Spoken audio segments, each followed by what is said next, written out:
Paul. Go live. There we go. Friday, 10 o'clock tune in. It's showtime, the EV Café News.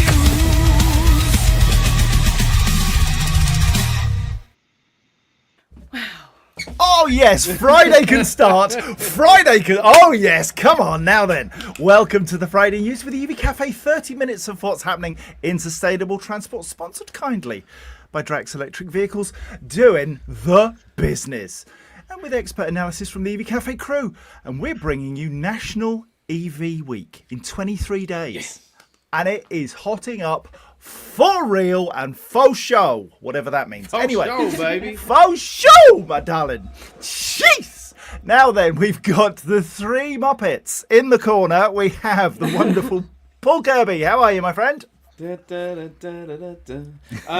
I am wonderful, and I am really looking forward to National EV Week. That is going to be fabulous. We've got 10, probably 12 actually, webinars booked over that week already. There'll be interviews, competitions, and many other exciting things. There's still opportunities for people to get involved in terms of partnership and sponsorship. That you can just get in touch with my good self, or the guys will be calling you. But equally, really importantly, we are going to be sharing insights from real experts and Sam as well. We've got people really sharing everything that they have learned so far so that we can really accelerate that way forward. But we're going to be doing it in a funner fashion, of course.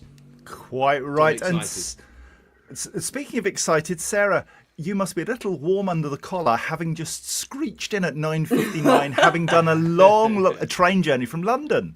I know, I couldn't miss it though. I didn't want to miss this week. I had to miss last week. That's painful for me. And speaking of painful, we are going to go there with the 3 pence per mile thing, aren't we, John? A little bit. We are going to go there in just 1 second. But speaking of painful, here's Sam.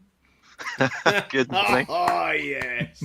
Good, nice segue. Yeah, I fell out of London, like Sarah, so I'm still in a Morrison's car park somewhere in West London.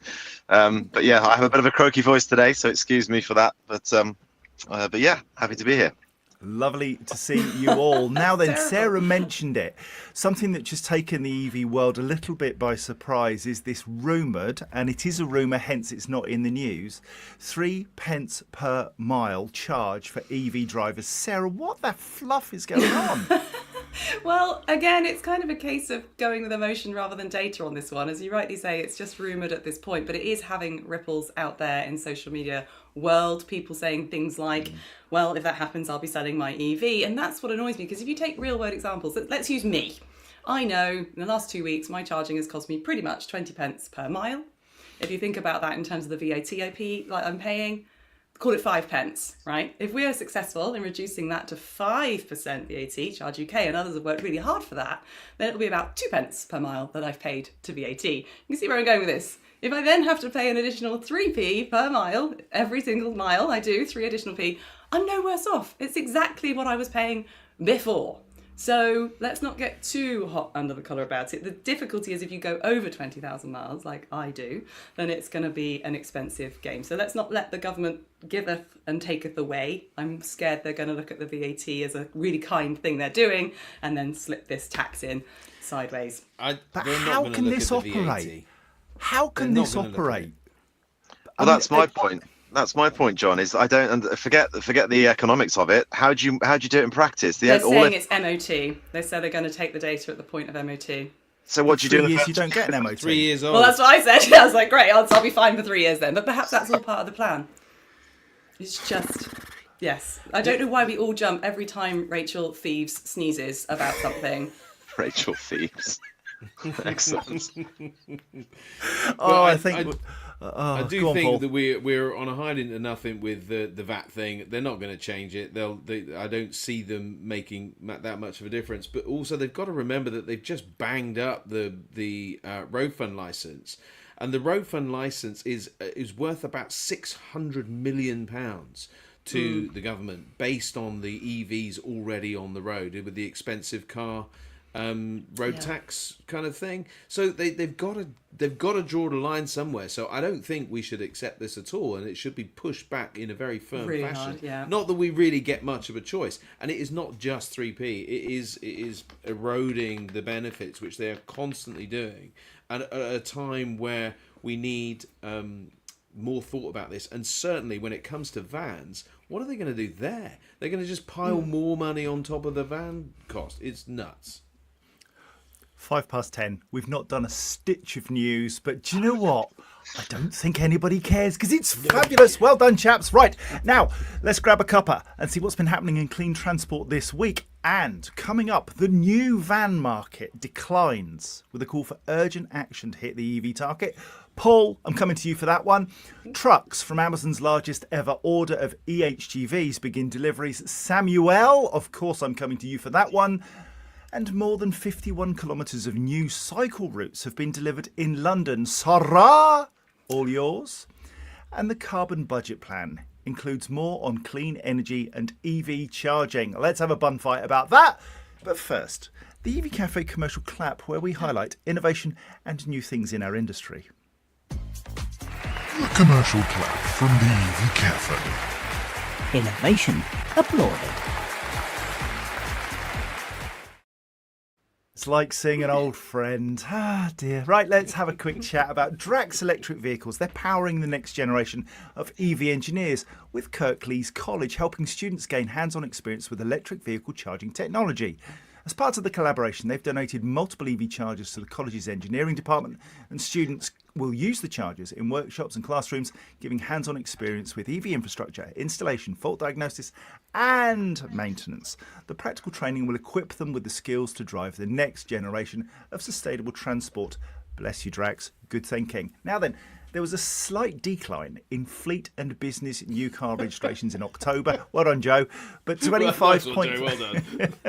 I missed it. Sorry, in the comments. Exactly. We'll start this one again. Slight decline in fleet and business new car registrations in October, but 25.4%, or 1 in 4 new cars, are fully electric. Bit behind the 28% target set by the ZEV mandate, but hugely fabulous. Now then, electrified vehicles, if you include hybrid and plug-in hybrid, account for 50.4%, outselling petrol and diesel combined. Ooh, I think that's quite a goodie, but I see Sam's got wind. And then finally, Webfleet and the vehicle health management company Questar Auto Technologies have launched an AI-powered predictive maintenance solution. Webfleet's predictive vehicle health management, PVHM, uses AI-based algorithms to basically tell you when your car might break down and get you to go and have stuff done to it before it does break down. This applies to vans as well, so they're able to predict, using what other fleet managers are telling them and what OEMs are telling them about vehicle breakdowns. They can predict when you need to get work done, which means you don't suffer breakdowns as you would, and you don't have unscheduled downtime. We love that stuff. Now then, there is much titterage in the background. Sarah, for why you titter? I was just thinking, thank goodness somebody's having predictive breakdowns on our vehicles so we can just do it ourselves. I have a predictive breakdown at least once a week. I've got it in the diary for you, John. Oh, yeah, it's due. You're overdue, yeah. I'm thinking maybe Tuesday, about 11:30. No. We've got a directors' meeting. We're all getting together in a room. Short of meltdown. Registrations of, Paul, wakey. New light commercial vehicles, this is all yours, fell by 15.1% in October. Now that's all fuel types, with deliveries of new electric vans also falling for the first time in 13 months. Volumes of new battery electric vans declined by 5.8% to 2,132 units, although their market share edged up to 9.2%, given the overall market's steeper contraction. Year to date, the good news is that battery electric vehicle volumes have increased by almost half to 24,250. That's a 47% increase.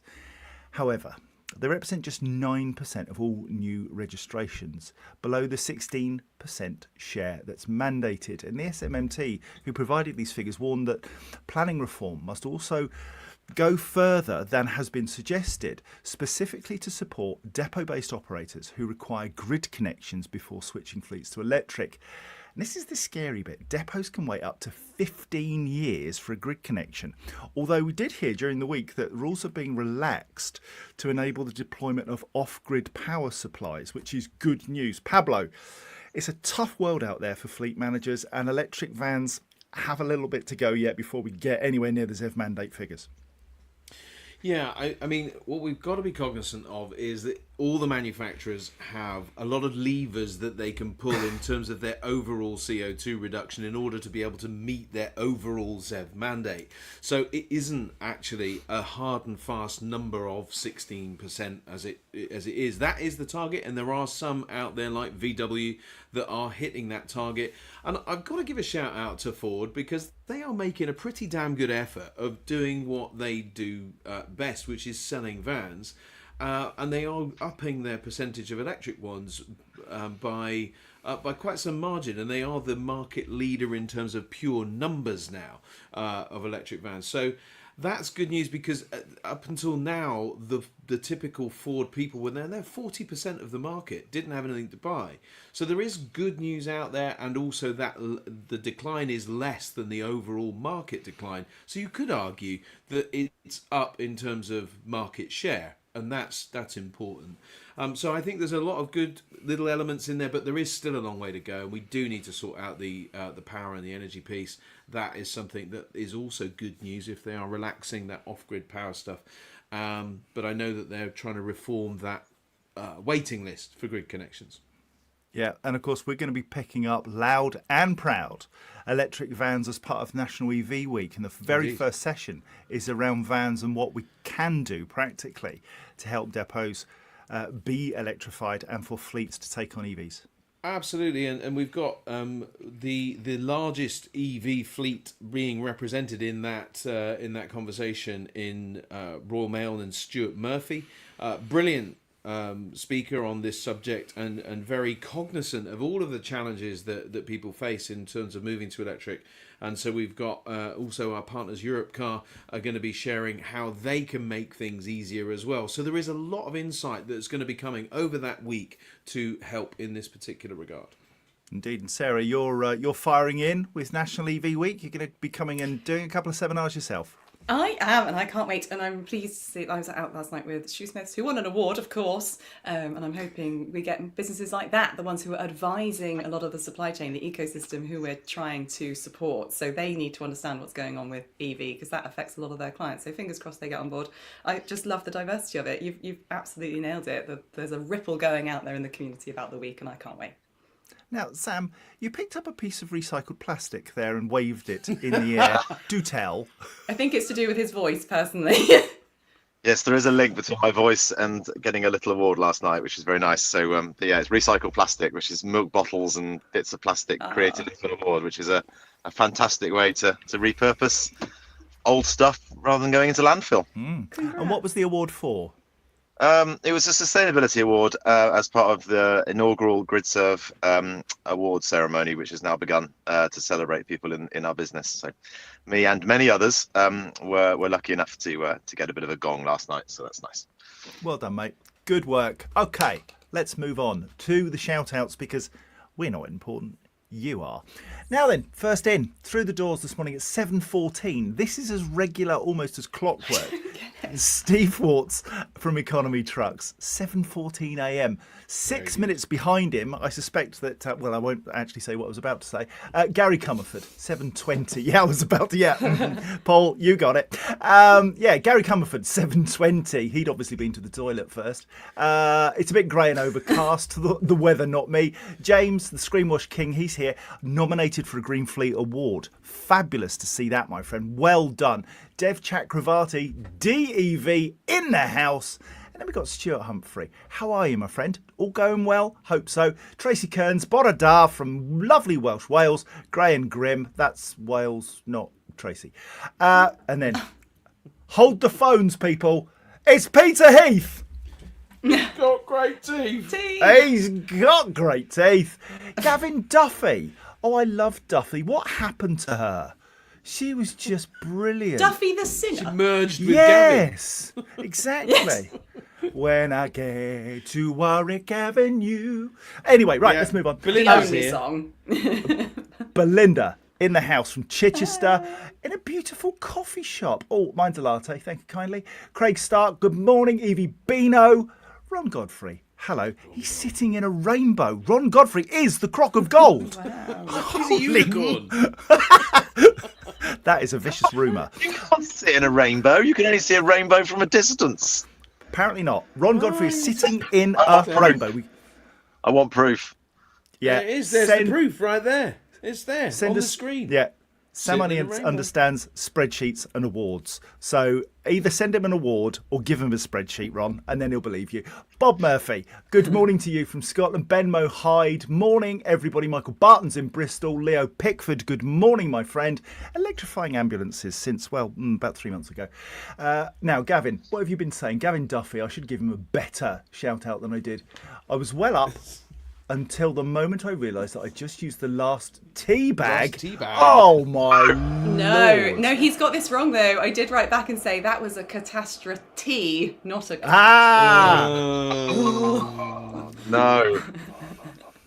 Paul Shearer Barnfather, great to see you this morning. He's tucking into a tray of Morrison's mince pies. My kind a of man. tray. Well Early done, Christmas. mate. Madame Le Bonbon, Lulu O'Hagan, she's here this morning. Good morning, Graham McLaren Harris, cloudy Northamptonshire. It's a bit grotty everywhere, it seems. Mark Main, good morning, my people. Good morning, sir. Tim Aylan. Tim. I know. Tim. Oh, Chargehead himself. Hello, mate. Chargehead. Tesla's looking lovely. Can I just say, Nick Gerald, is John okay? Is John You know okay? the answer to that question, my friend. We No. spoke about it earlier in the week, Never. and frankly, no. But let's move on. Phil Reeves, lovely to see you. Sarah He Wellstead, needs, hello. he needs to put distance between him and that other Reeves woman. Oh, yeah, indeed. Thieves. Yes. Yeah. Bob Murphy reckons I've clearly had my coffee from my EV Café mug, people. Oh, yes. Lots of it. I'm on my second big bucket of it. Matt Cook, morning all. Sarah Sloman. Did we miss Sarah catastrophe. Wellstead? No, we got Sarah Wellstead. Try and did pay we? attention Oh, at the back good. there. Ash Bannister, good morning, Mr. Two Mugs. Who else we got? I think that is a lot of people. Teresa Swift, good morning, my There she lovely. is. Ian Mayhew, silly idea on charging per mile. Amen, so say all of us. Maybe we'll have to do some sort of self-certification thing and we'll have to send in some report. Lloyd Allen. Hello, mate. Late. Lovely to see you. He had a note, though, so in fairness, Oh, okay, that's fine. okay. He knows the form, doesn't he? Leon Gomez. Hello, mate. Good to see you. Great to have you here. Golly, Mike Seymour. Mike He's Seymour. here. True Mike charge. Seymour. It is a true charge. When you go to True Charge, Danita Brewer. How long? 7:14. Now then, totally epic to see you here. Matt Cook. Matt from Gaztech. Now Zaptech. Bless you for the gifts that arrived during the week. You are a legend. And can I just say, a petrol flavoured candle. I thought, okay, that's not going to smell of petrol. Got a spoon, opened it up. Oh my Lord, it smells of petrol. It's the first time petrol's been in my house for a very long time. Now then, who else we got? Mark Wynne. Sorry, Sam. I want one. You can have mine. Mark I Wynne. don't want Yes, yeah, Mark Wynne. it's the only Hello, acceptable darling. smell for petrol. Morning, Stop interrupting. you wonderful people. You have Right, stopped interrupting the entire time. I've been counting. It's about 58, and then I got bored of counting. now, Sam, hold on to yourself, Flower. We're coming to you now. The first trucks from Amazon's largest ever order of electric heavy goods vehicles joined the company's fleet this week, crossing the Humber Bridge to deliver packages to customers nationwide. Once fully deployed, the UK will be the home to 160 EHGVs, the largest number of electric trucks in Amazon's global transportation network. Amazon's also making two further updates this winter, adding 800 new electric vans across the UK and extending pedestrian deliveries to London's borough of Camden. These walking couriers, we call them postmen, along with electric vans, are helping Amazon reduce carbon emissions and alleviate traffic congestion. The 40-ton electric trucks, operated by Amazon's carrier partners, are part of a record-breaking order of new electric Mercedes-Benz truck e-Actros 600s. made earlier this year. And I tell you what, we've seen them up loud and proud with James Venables on the UK EV Rally. Brilliant pieces of kit. And they're part of the UK government Zero Emission HGV and Infrastructure Demonstrator, otherwise known as ZHID. Sam, any thoughts? Yeah, I do have one thought. I want to pluck out one thing which perhaps wasn't highlighted very easily on what you said, John, and that was that operated by Amazon's carrier partners. So I'm very proud that 22 of those trucks have come through my project, and it's amazing. And I've been working with Amazon very closely on some of the public charging events this week for some of these trucks, which is fantastic. But critically, it's the Amazon partners that are using these trucks. So it's those smaller SME markets that Amazon are enabling them to have access to, and that is really important because most truck companies in the UK, the majority of them have less than 10 trucks, and that is the backbone of trunking things around our country. So it's great that Amazon has in a not a small company is able to get yet more grant funding when they can already afford it anyway, one might argue. But what it is also being able to create is an opportunity for those SMEs to get on the electrification ladder.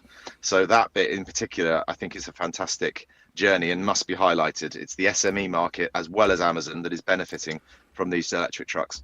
And just to add a little value, Sam, in Scotland we have a £1 million grant fund for SMEs to move to EHGV and to have a report done. So for £20,000 per fleet will be given to you if you want to look at your logistics operation and how you use trucks and how you might use EHGV.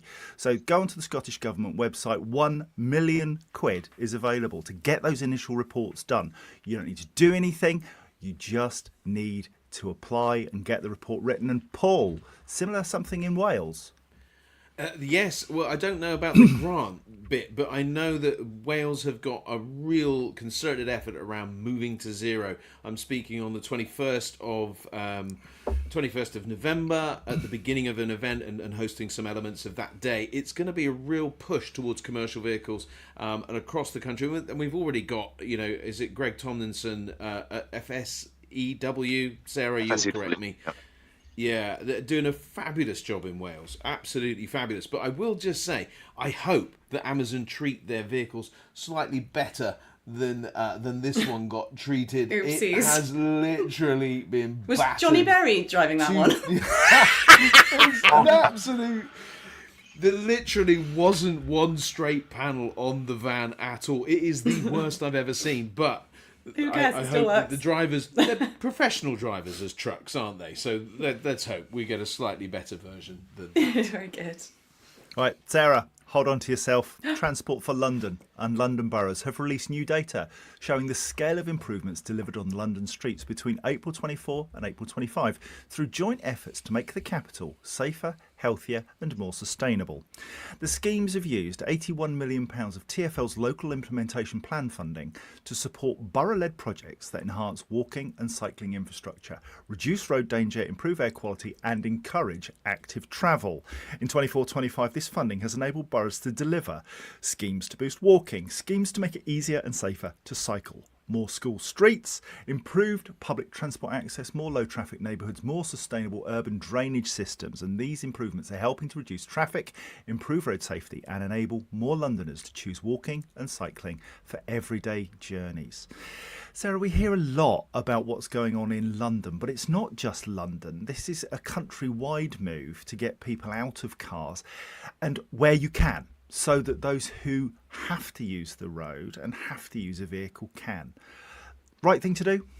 Always. The transport hierarchy is strong. I think we forget that EVs are very much part of that transport hierarchy. They sit at the sort of the bottom end. If you have to use a vehicle, make sure it's EV. I think that's well supported. But being in London yesterday, exactly that. It's 5 o'clock. Between 5 and 6, I travelled by foot, by bike and by scooter. Long story. And that was what the majority of people were doing. There was no traffic. There were no queues. I find that incredible. But the cycle lanes, which are very Dutch now, which are segregated and they've got protective sort of bollards and barriers with intersections so you can come and go. Beautifully done, beautifully designed, and Google's cottoned onto it too. So that was always the missing link, is actually when you're trying to navigate through places that you've never been before, it's really, really challenging.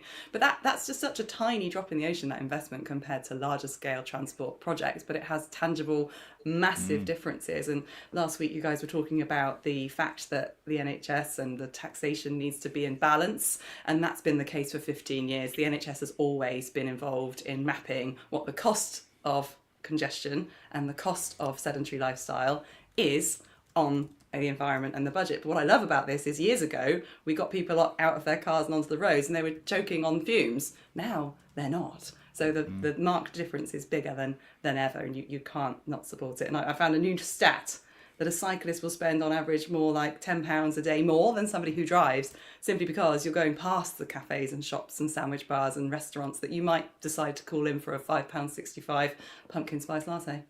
See, that's how my mind works. Get on a bike, lose some weight, and then fire Eat into it a again. coffee shop, eat cake. Balance. What do you think I do with my whole life? Now then, Paul, Sam, you spend a lot of time on the road. You go to different towns, villages, cities. I was in Tynemouth last week, and I spend a lot of time in the northeast of England at the moment. And brilliant cycle lanes. Absolutely top draw. And it's so easy to get around. Wide pavements, brilliant cycle lanes. And road users still get the benefit of great traffic markings and brilliant carriageways. Are you seeing evidence of that, Paul? Let's start with you. Seeing evidence of cycleways and active travel in other parts of the country? Other than London, I've seen a bit in London. Cambridge and Oxford are always sort of well known for that. But I have to say I haven't seen lots of evidence of cycle paths and everything. Bedford, where I live, is they're revisiting their whole town centre planning and making it more difficult for cars, but and more easy to walk around. But I don't see any evidence of bikes or things like that. But I don't think everybody's got their head around this joined up approach yet.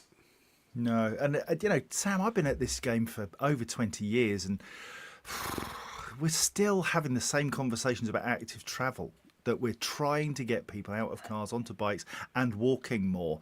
And it does feel like it's a bit of an uphill slog. Well, maybe, but I think, as Sarah said, I spend most of my time in London, and the proliferation of cycling is. I'm looking out my windscreen now, and I can see multiple different people driving around in hire bikes, and it's clearly working. But I think I said last week, my concern remains that whilst Sarah's right, there's lots and lots of segregation in lots of places. There's lots of places where there isn't, and it's an absolute war zone just crossing the road because no one behaves properly, no one adheres to the lights. And because we've got so many more people on their bikes, they just pile through the pedestrians. And it's, I've seen 2 people fallen over or crashed. And there was one guy yesterday, his brakes failed on the bike. He went piled into the back of a van. So there's still a long way to go in terms of it's a bit of a free for all. And I'm just concerned that it's going to create a real safety issue because no one really pays attention to red lights anymore. And it's, I find that quite worrying. I'm still waiting for registration plates on bikes so that everybody can be identified. Anyway, let's move on. 1027, final story. Further detail on clean energy and the role of zero-emission vehicles has been outlined in the UK government's updated carbon budget and growth delivery plan. The framework includes plans on sustainable aviation fuel, access to electric vehicle charging infrastructure and investment in clean energy to meet its target for 2035. Originally aiming to reduce emissions by 78% against the 1990 base, it's now targeting an 81% cut in the next decade. This whilst Keir Starmer is grandstanding at COP30 and saying, it's the most important thing in the world and we've got to save the planet and blah, blah, blah, blah, blah. We're reducing targets. Is anybody else a bit tired of the government saying one thing and doing completely another? Sarah, you said yes, go for it. Well, as if we're surprised though, I honestly think all of the legislation and regulation is simply a set of goalposts that do nothing but move, but it does shunt us in the right direction eventually. So I have sort of patience with it, but I just can't. Some days I just can't. I genuinely think the secret to happiness is not reading the news most days, apart from ours. Ours is fun. Yeah. Well, indeed. The budget, it's coming up towards the end of November and it fills me full of absolute fear and dread. What are the positive things that we could do, Paul? You mentioned VAT on charging. Yeah, I just think we're clutching at straws with that one. The government are just not going to change that. Don't see it happening. What should they change? What they should definitely reverse the whole road fund license thing. I don't know, John. I'm not in politics for a very good reason. I've got the attention span of a gnat, but it seems that every minister ever has the attention span of a gnat because they change so often. The only thing that I wish they would promise is that they would keep somebody in the same job for more than a week and give them some help because they clearly need it. I would love just for them to listen and do stuff. The fact that they're not doing their anyway. No, I don't know, John. I haven't got a clue. Not clever. Have to say, Lillian Greenwood was fantastic at listening. She did come out and she did talk and she did listen to people. Yes. Sad that and she then was gone. Moved on. Yeah, well, had to. Sam, any thoughts for the budget? I don't suppose it really matters to you. You just shell out another few 50 quids and jobs are good. Yes, if only. Yeah, no, with bated breath, I guess I'm also nervous about the budget. I'm also nervous about COP. I can't get my head around whether this is still a good thing or not. I mean, when you've got leaders from across the world spending millions and millions of pounds to travel and burn unimaginable amounts of carbon to get there, and the likes of leaders of India, China, and United States not even going, I do start to wonder whether it still has a validity. But on the other side, if we don't do something as a collective, then we're just not going to proceed either. So I don't know what the right solution is for COP, but I'm starting to fear that it's losing its value quite quickly after 30 years. And the only real material benefit has come in Paris a long time ago. So yeah, maybe COP out. I don't know. I guess that's Donald Trump's only commitment to net zero is by not going to COP30 in a private jet. Anyway, let's move on. It's 10:31. We're done. If you've got any clean transport PR or news stories you'd like us to cover, please send them to us at hello@evcafe.org. Until next Friday, it's goodbye from me and it's goodbye from them. This has been an EV Cafe production supported by Drax Electric Vehicles. Other sustainability... Shut up, Sam. Other sustainability news services. Okay, let's go again. EV Kiffy, I loved it. EV Kiffy. This is an EV Kiffy production. Yeah, that's right. It's EV Kiffy, supported by Drax Electric Vehicles. Other sustainability news services are available, but this is just fun. The EV Cafe is truly blessed to be partnered with the AA Webfleet, Europe Car Iveco, Utility Line, EV Blocks, AW Energy, CPD Bodies, and True Charge. We are the EV Cafe, supporting the transition to clean transport. Enjoy the rest of your day and your weekend wherever it takes you.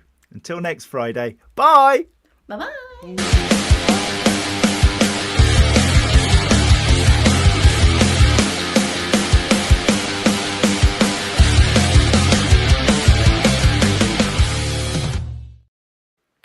Oh, thanks, Mike Seymour's Mike. right. Thanks, Mike. Bless him.